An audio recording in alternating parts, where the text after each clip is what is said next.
Thank you. We'll next hear from Mr. David Bier. Chairman McClintock, Ranking Member Lofgren, and distinguished members of the subcommittee, thank you for the opportunity to testify. For nearly half a century, the Cato Institute has produced original research showing that a freer, more orderly, and more lawful immigration system benefits Americans. Unfortunately, from January 2017 to January 2021, the U.S. immigration system underwent an assault unlike any in modern history.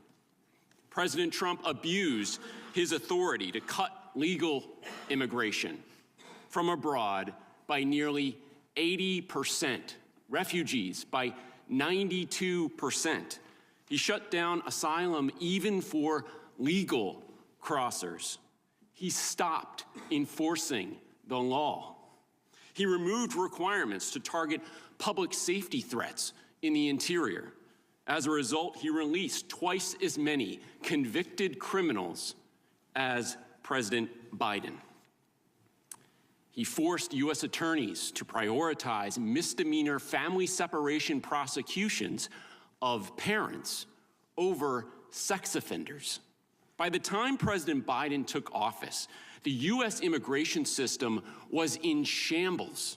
Immigration courts, consulates, ports of entry, all shuttered.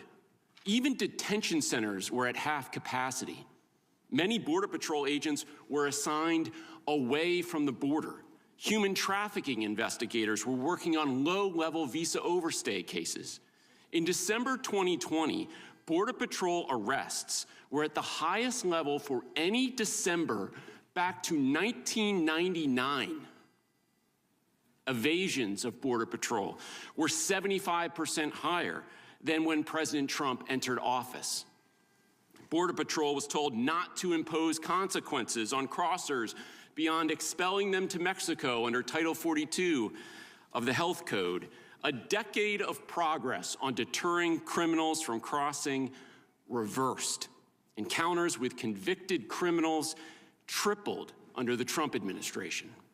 President Trump cut legal immigration. He increased illegal immigration, especially by criminals. After this 4-year sabotage, President Biden had to rebuild the immigration system from scratch. I criticize Biden's effort, but the fact is that it was always going to take time to undo this absolute disaster with no help from Congress and active obstruction by the states. He reprioritized public safety threats in the interior and cut releases of convicted criminals from detention in half. He refocused on border security, doubling detention, removing 3 times as many border crossers as President Trump. But it was fixing legal immigration that contributed to ending the crisis.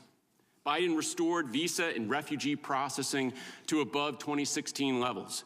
Biden also deregulated the parole process to open this lawful pathway to allow asylum seekers to enter in a lawful and orderly way.